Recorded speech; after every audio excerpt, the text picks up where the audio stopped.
Herzlich willkommen herzlich willkommen zurück zu uns hier bei Twitch für euch zu Hause und für alle Anwesenden hier.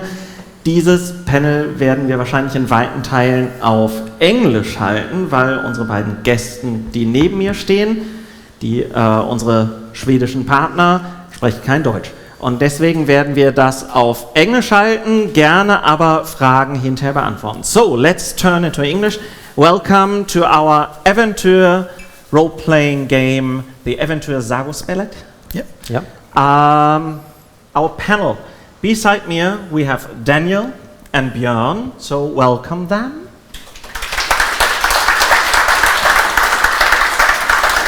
They are the publisher and developer of the, in Sweden, well-known role-playing game Äventyr. So we are very happy to greet you here at our Limburg Ratcon. As Marcus said before, we're getting more and more international, and you are part of it. So Äventyr, not quite a children's role-playing game, a family role-playing game. So please tell us what brought you the idea, what brought it to you to make a family role-playing game. Well, actually, it wasn't planned to be a game from the beginning because my daughter was about 5 years old when we started playing games like Talisman and board games. So she was being fed board games from a very young age, and I think she was about 5 when she found my Dungeons and Dragons miniature figures, and she wanted to play with those. And after a while, since she was born with games in her hand, she gave me the suggestion that if we try to beat this dragon, can we roll a die and see if we succeed? So we played for a while, like a kids play, and eventually I realized, we have a gaming system here, so I wrote it down and we published it on the net just for fun, and people went crazy. So, yeah. Like we did when we heard about this game, because this fills in something where no other product right now stands on the role-playing market. So what we have here is the starter assortment, some kind of for the game. Would you like to introduce to us the starter box? Yeah, sure. So this is the starter box, and when I met Daniel, this was just becoming a real game. He had been an indie game before, first a home game and then an indie game, and then with a smaller publisher. And I said, we need to make this available for more families. And I come from a school developer background, so I have an educational sort of outlook. So this is the product that we brought into play. This is the 3rd edition of Sagospelet Äventyr. And this is the starter box, and it contains the starter guide, which we also call the parent guide. So this is for parents who've never done role-playing or who know very little about role-playing. And we call it sagospel, or storytelling, or story tales. So it's storytelling and fairy tales in one. What I really love I really love Swedish language. The starter guide is the Kommigänger guide. Yeah. So for us Germans, they're Komm in die Gänge guide, which is, so take this, start playing, go. Yeah. So this is a simplified starting, how to do it, ABC, and it even has like a 1 page of rules in the simplified rules. So we have 3 levels basically of rules in the game. So this is a simplified, we have basically 1 page of rules. Then you have the rule book, which contains the rules and some monsters and some ideas, and there's a lot of optional rules. That's the 3rd tier that you can build on with skill sets and so on as the kids grow older. And one thing I think that differentiates this from a lot of other games is that it's not just about the role-playing. For instance, here are the centaurs. I don't know if you can see it, but he's holding a tray of cookies. And beside him is the recipe for the cookies. So you can go and make centaur cookies if you meet the centaurs. I just give it to the audience. If you come up, we pass it around and people can look. Also in the box is the Simplified Rules, the one-pager again, in a laminated sheet, so you can see very easily. You can have this in front of you if you're not used to things. And if you get into a combat or a fight, if you want to play with that, for the smaller kids, we don't recommend getting conflict involved in that sense, but when the kids get older, there's actually a flow chart. So this is really aimed at you don't have to be an avid role-playing gamer to give this away as a gift. Then we have the ready-to-play characters. Yeah, and a part of the Kom igång Hefte is also a pirate hunting treasure. I think that's the edition they have, yeah? Yeah. It's different editions. And there are some ready-made characters for that. And on the back, there are blank character sheets. You can easily make copies and make your own characters. But that allows you for your first adventure that you don't have to know the rules, you don't have to make up a character, you can just get started right away. Then we come to one change we will do here in Germany to the Swedish product. The cards, the land maps, which are a special product in Sweden, which you can buy, we will put it in the box. So from the start you have 3 maps inside. There's one for the whole world. This is the world map. Then there is one for Nordhelm. That's the northern continent, which is aimed at the 9 to 12-year-olds. So each continent has a different age group, so that you can geographical travel, and the descriptions of the countries will be more adventure, more Indiana Jones. You will see it when we get to the products later. And the archipelago that you have there, the Zephyr Sea, that's for the youngest kids. Mermaids and flying islands and lots of magic and not so much blood and gore. So this, what makes it brilliant, if you have people from 5 to 9, you play in this part of the world.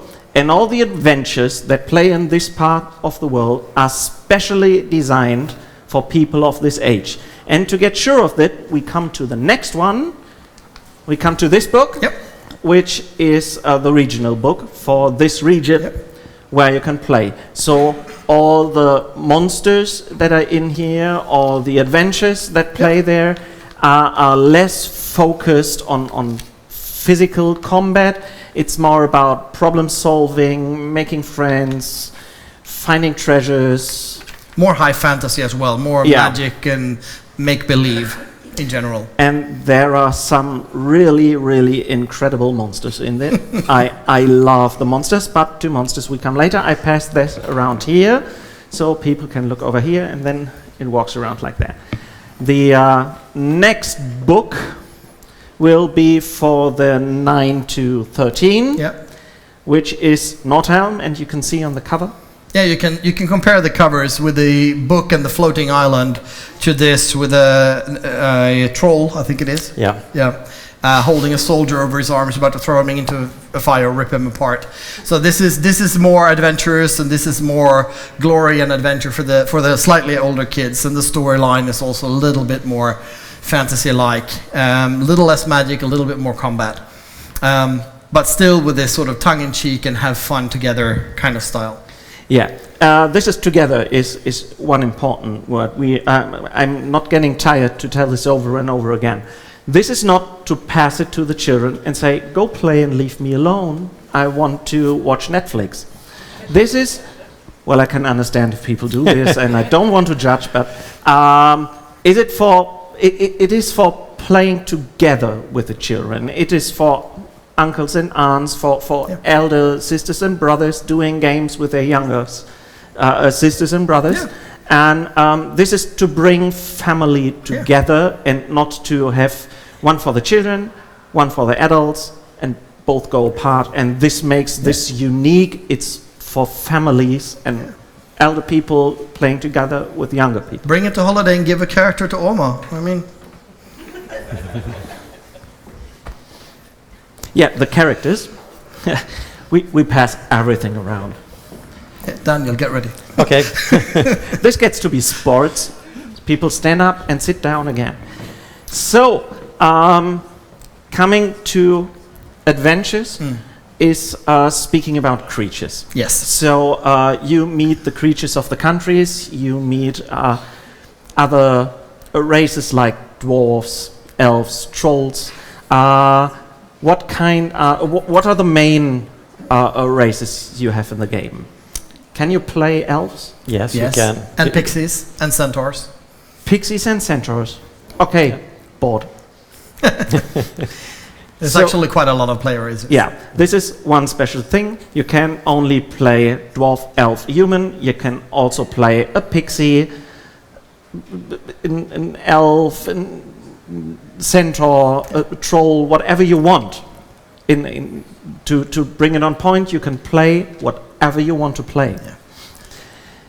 So, there's one other special thing in this game concerning rules. If you come to a conflict, the most games say, well, take a roll, take a dice, roll it, you see it. This game makes it different. It gives advice to do things in another way. So what Marcus said was the example of if they have to get past over a lava lake, put cushions on the floor, and the children have to jump from one cushion to another. The floor is lava. Everyone knows the game. Or if they have to out-trick a giant, so the parents will blindfold and the children have to sneak past the parents. Or and there's an important reason for that, because we're being RPG gamers ourselves. We are used to this, sitting at the table and creating make-believe stories. But for the younger kids, this is their world. I mean, there's no difference in the thing that happens from the moment you sit down and start rolling your dice and what happens at the end of the session. That's not the stop for a kid. They will think about it. They want to build the little figures. They want to make their cookies and their recipes. They want to play catch the troll or whatever they want to play. They want to do the little puzzles. Make the world expand outside of the actual gaming session and make it alive in their perspective. So that's sort of the thinking behind this game. Yeah, and this is one I really love. And talking about doing things to get your brain working with the game, we have the next two products we have here. We have puzzle and painting books for children. So there are puzzles in and things to paint them, so that children, everyone knows it. Yeah. A children has gotten a really creepy story, and the mind of the child goes on and on again with the story and tries to think through it, and they have to do something with the story, and here they can. So they can paint, they can do all the stuff to get calm again. After it's also a good add-on we found for if you have siblings that are a little bit too young to play, they can still sit at the table and paint one of the pictures while the game is going on.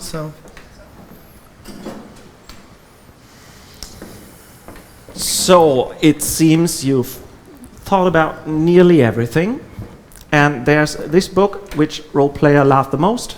A book with written monsters on it, and these are the monsters of Missoula, and Missoula is the world where we play in. Yeah. So tell us about the design of the monsters. Where came the inspiration for some really strange stuff in here?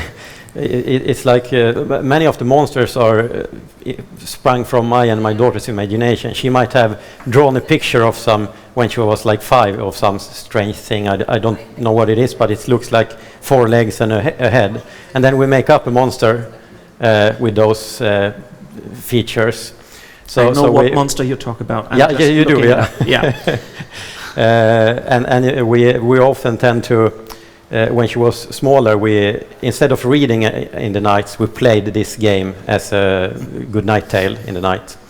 And afterwards, we were talking and like, okay, Dad, can we make up some monsters now? I want it to be a Spider-Man or something, and then we can't do Spider-Man because Spider-Man is trademark Marvel, so we have to do something else. And then we went kind of own version of. Yeah, I don't know, whatever. So the monsters are as strange as they are for us as adults. They are from children fantasies, and this is really important. We talked about several of the monsters here. I saw them and said, oh, great. There's one, you just talked about, the Buffalo Man.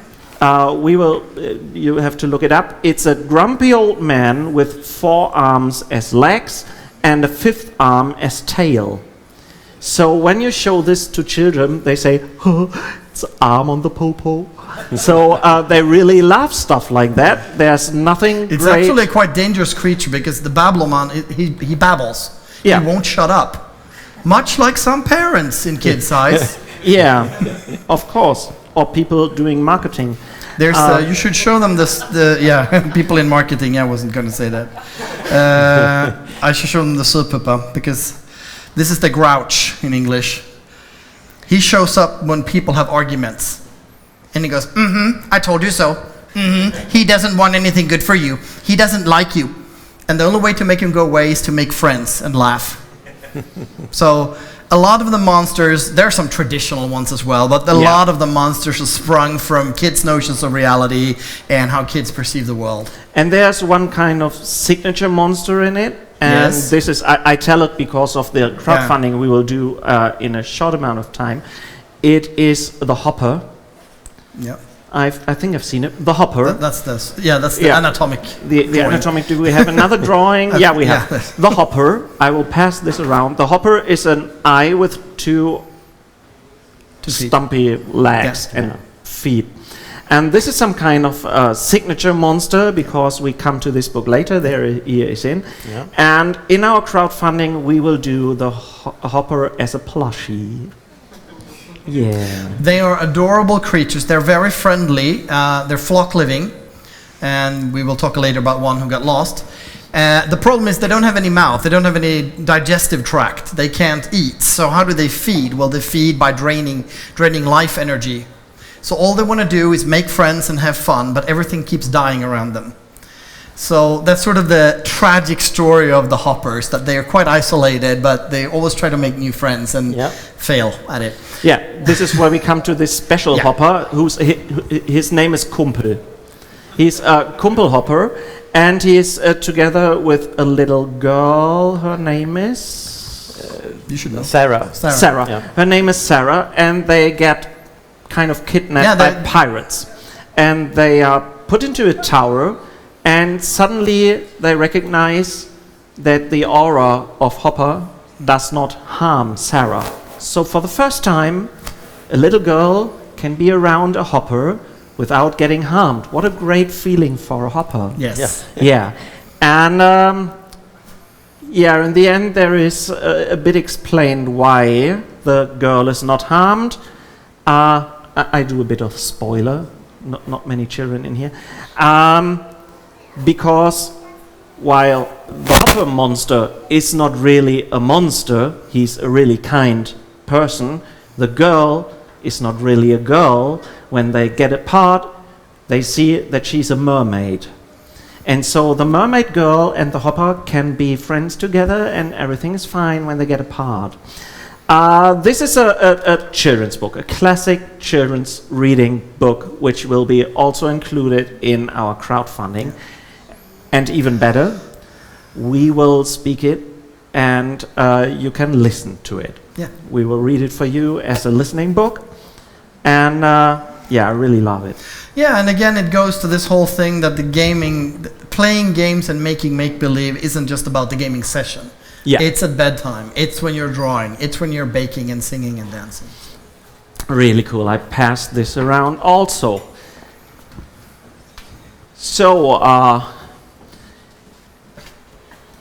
this got out fast right now. So we really rushed through it.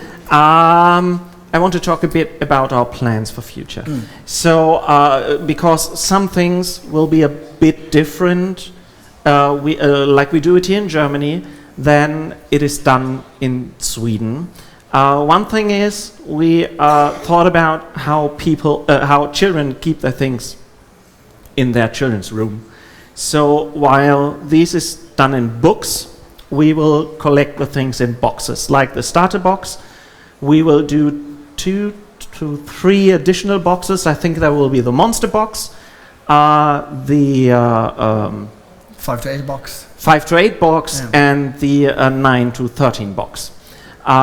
So it's a bit better to keep it in the children's room in the boxes because there are dice in, it's not flowing everything around.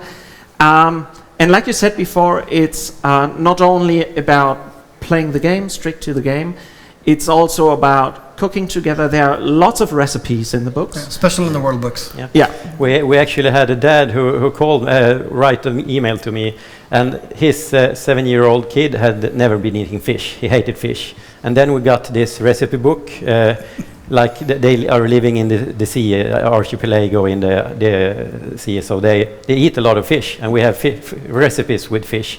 So the boy started eating fish because they eat it in a game, and he was very happy, the father. Yeah. So this is to make it a family event. So cook together, play together, go outside in the woods together. After that, draw pictures, tell bedtime stories.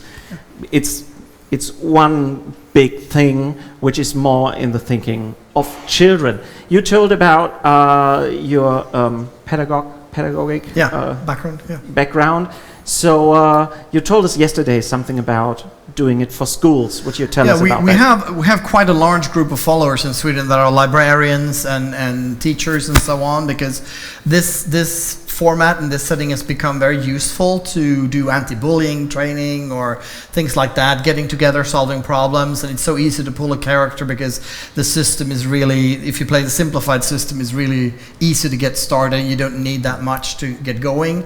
So we are developing a lot more educational material that's actually done for the schools and with a curriculum in mind and training. The puzzle books, for instance, are number 2 is a little bit more math in it. And number 1 is a little bit more language and language puzzles. So we have a lot of those things going on with the educational aspect and the educational training that goes on. That really inspired. So Michael and I, we sat together yesterday, and this kind of inspired us. What we think about doing, and it's not like I say we will do, but what we think about doing is making in our Kickstarter, not Kickstarter, crowdfunding, we do it on Game On, doing some charity pledges.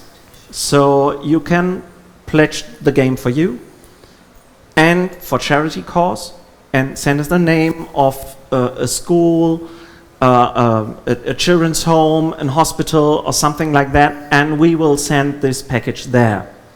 So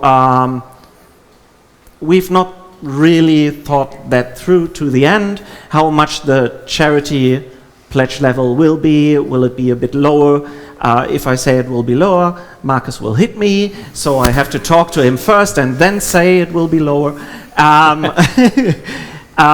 This is thoughts we go through to bring it to schools, children's hospitals, a children's shelter, and stuff like that, and I really, really love that.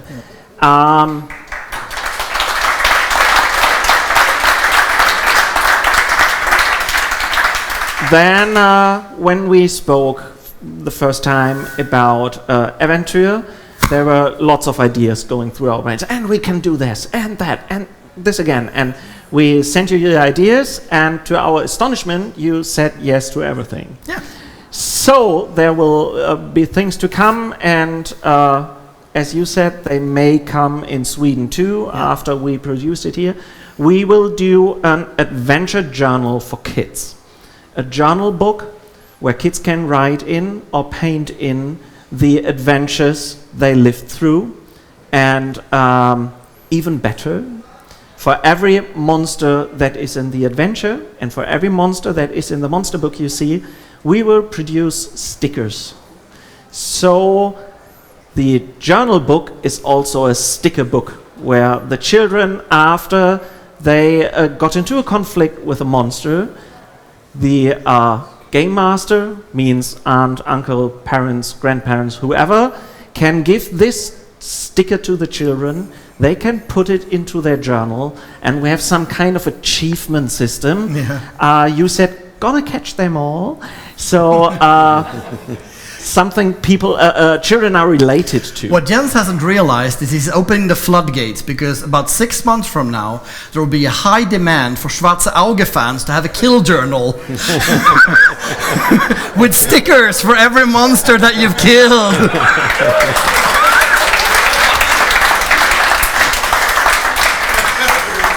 You know that sometimes this is done. Sometimes this is an April Fool's talking about some weird books about, hey, let's do a sex book for the Schwarze Auge.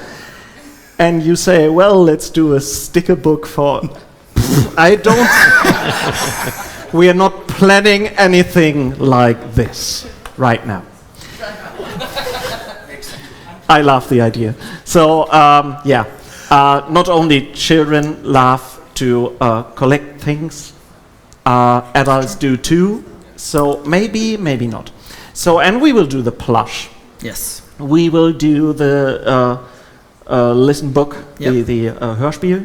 Yep. I don't know the English word for it. Yep. The Audible. Audiobook. Yeah, the Audible book. The whatever.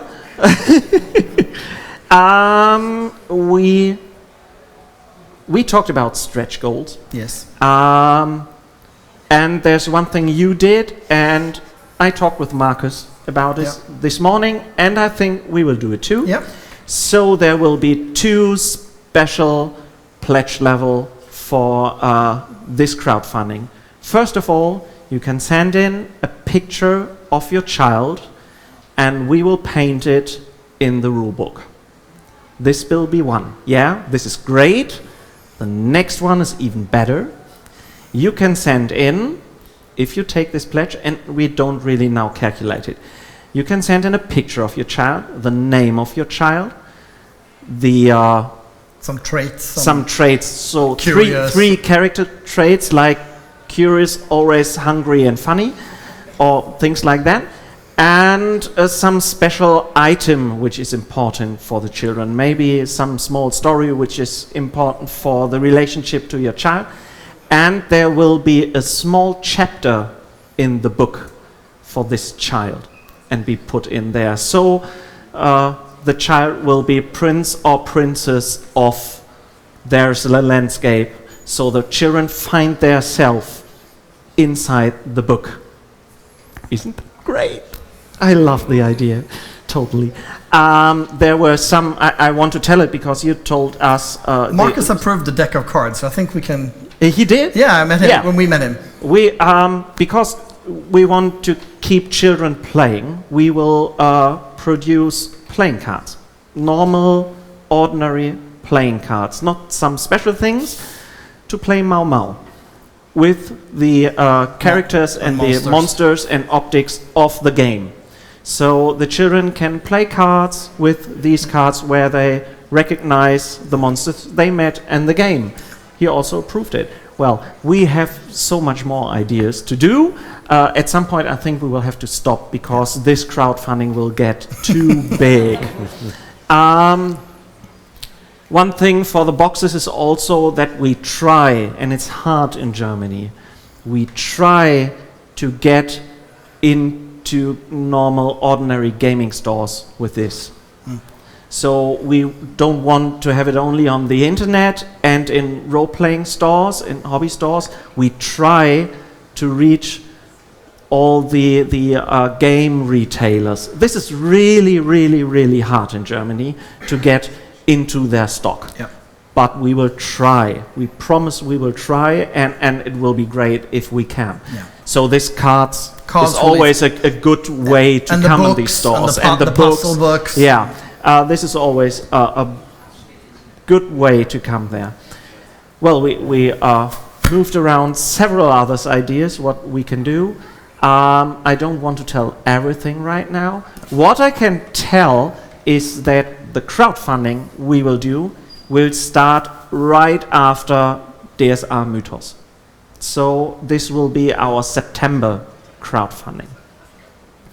We talked about that, we planned to do it earlier, so we wrote again, and I said, well, let's keep this a bit back so we can talk to the people in Cologne at the CCXP, we talk to people in Berlin, now we talk to you here, and right now to the whole world of Twitch. So everyone should know that there's this game, and we want to play it. You made 3 examples. This was where I wanted to go. What happened in Sweden, where you did you can put your child in the book. And I want because it really touched my heart what you tell, I want to tell to the people 3 examples of what children did. The first was that a child wanted to be drawn with her favorite toy, her teddy bear, and she was fit in the book with a life-size teddy bear who's walking beside her and protecting her, together ruling the kingdom, which is so sweet.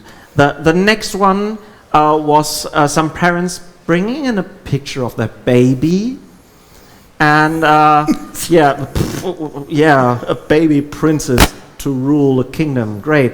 And what you did is a great idea. They make a little enlightened Buddha out of the baby, a golden child with an aura, a prophet, the promised one who's in the book. And the last one, really touching, starts with something really sad. There were siblings, and one of them died. And the parents passed that over through it. So the 2 siblings were put into the book with one child alive and the other a ghost, together ruling a kingdom. So this is really, really touching for me. We are curious what will come here. Yeah. We don't know right now. Yeah. We don't know how many people we will make this open to. We will see how good it works. This is bringing it for the first time. You did the third edition. So yeah, when we did it in Sweden, it took, I think, 30 minutes and all the princesses and princes were gone. Yeah, but you make it stupidly cheap. Yeah. Yeah. We know that now. Yeah. You burned a lot of money that day. Yeah. So we don't want to make it over expensive, but price worthy, so that people can do it. It will be a bit like we did with the Black Cat, where people sent in pictures of their cats and they got painted on the Game Master screen. So I want to open it now to you. Are there any questions you want to tell us? There's one.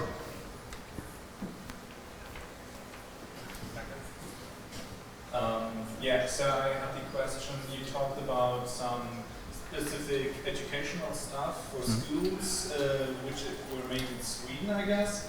Do you plan to bring them to Germany too? Because I'm studying elementary teachers.